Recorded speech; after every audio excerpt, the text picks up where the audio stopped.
Assalamualaikum dear students, welcome to the video tutorials of Ghazali Institute of Medical Sciences, Peshawar.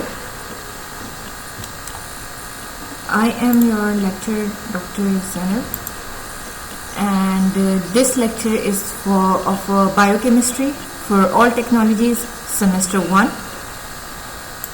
Today we are going to start a new chapter जो कि biochemistry का chapter number 9 है और chapter का नाम है body fluids. और आज इसमें जो टॉपिक हम कवर करने वाले हैं वो है इंट्रोडक्शन का topic. So let's move to the topic. सबसे पहले बॉडी फ्लूइड्स के इंट्रोडक्शन में हम डेफिनेशन लेते हैं। The body fluids provide a medium. Body fluids provide a medium in which all the biochemical reactions of the cell take place. Medium का मतलब होता है एक जगह या एक स्पेस आप कह सकते हैं, ठीक है, एक लोकेशन हम कह सकते हैं। तो सेल के अंदर एक जगह जहां पे सारे बायोकेमिकल रिएक्शंस हो रहे होते हैं उसको हम कहते हैं body fluid. It also provides a medium of transport of different substances. आपको पता है कि सेल के अंदर भी स्पेस होती है, सेल के बाहर भी स्पेस होती है, जिसमें सब्सटेंसेस जो हैं यानी कि कैल्शियम, मैग्नीशियम, फूड हो गया या वेस्ट प्रोडक्ट्स, इनका ट्रांसपोर्ट होता है। तो वो ट्रांसपोर्ट किस वजह से होता है? वो मीडियम्स की वजह से होता है। और वो मीडियम कौन सा होता है? वो मीडियम आपका बॉडी फ्लूइड होता है। सो ऐसा मीडियम जो कि सेल के अंदर पड़ा होता है और उसमें बायोकेमिकल रिएक्शंस हो रहे होते हैं उसको हम कहते हैं body fluids. Body fluid compartments क्या होते हैं? कंपार्टमेंट का मतलब होता है कि सेक्शंस, जैसे कि एक ट्रेन होती है और उसकी बोगियां होती हैं तो उसको हम कहते हैं कि जी वो उसके सेक्शंस होते हैं। सो इस तरह कंपार्टमेंट का मतलब होता है section. The total body water यानी कि बॉडी के अंदर जितना भी पानी होता है उसको हम बॉडी फ्लूइड कहते हैं, ठीक है। फ्लूइड का मतलब होता है कोई चीज जो कि लिक्विड होती है ना, तो यहाँ पे उससे मुराद होगा कि कितना आपकी बॉडी में जो पानी वाला हिस्सा है उसको हम कह रहे हैं कि वो क्या है।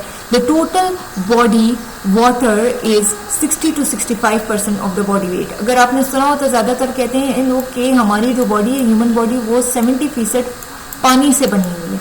तो वो पानी क्या है? यानी कि वाटर से बनी हुई है। So that water is actually the body fluid. This body water is distributed through out the body. ये जितना भी बॉडी फ्लूइड है या बॉडी वाटर है ये थ्रू आउट पूरी बॉडी में फैला हुआ है। There are following body compartments. अब जो ये हम कंपार्टमेंट्स यानी कि सेक्शन की बात करें तो बॉडी कंपार्टमेंट्स कौन से होते हैं? सबसे पहले होता है एक्स्ट्रा सेलुलर फ्लूइड, जिसको हम ECF भी कहते हैं, ठीक है। पहला हमारे पास क्या है? Extra cellular fluid. दूसरा है इंट्रा सेलुलर फ्लूइड यानी कि ICF एंड एक होता है ट्रांस सेलुलर फ्लूइड, ठीक है।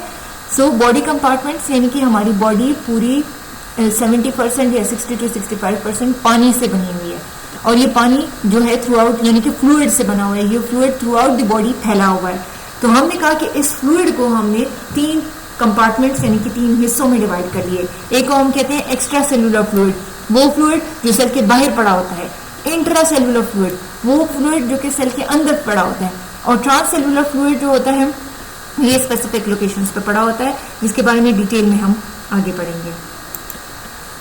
बॉडी फ्लूइड कंपार्टमेंट्स को मैंने इस टेबुलर फॉर्म में आपके लिए डिवाइड किया है कि जी बॉडी फ्लूइड कंपार्टमेंट्स हैं। ये डिवाइड होते हैं 3 में। एक होते हैं एक्स्ट्रा सेलुलर फ्लूइड, एक होता है इंट्रा सेलुलर फ्लूइड और एक होता है transcellular fluid. Extracellular fluid further divide होता है प्लाज्मा में एंड इंटरस्टिशियल फ्लूइड में।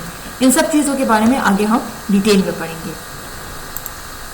अब अगर हम अपनी बॉडी के अंदर फ्लूइड कंपार्टमेंट को परसेंटेज के हिसाब से डिवाइड करते हैं तो आपको यहाँ पे नजर आ रहा है कि टोटल बॉडी वेट यानी कि टोटल बॉडी के अंदर कितना वाटर पड़ा हुआ है, तो दैट इज 60%। उसमें से इंट्रा सेलुलर फ्लूइड, वो फ्लूइड जो सेल के अंदर पड़ा होता है, वो 40% है।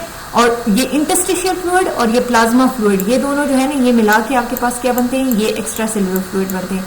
तो एक्स्ट्रा सेलुलर फ्लूइड के अंदर अगर हम कहें कि टोटल हमारे पास जो एक्स्ट्रा सेलुलर फ्लूइड है वो 15 और 5% को मिलाएं तो 20% बनता है, ठीक है।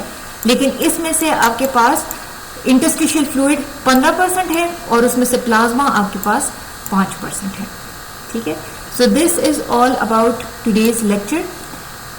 होपफुली आपको समझ आया होगा। Thank you for listening and if you have any queries please kindly follow up on the given numbers. Allah Hafiz.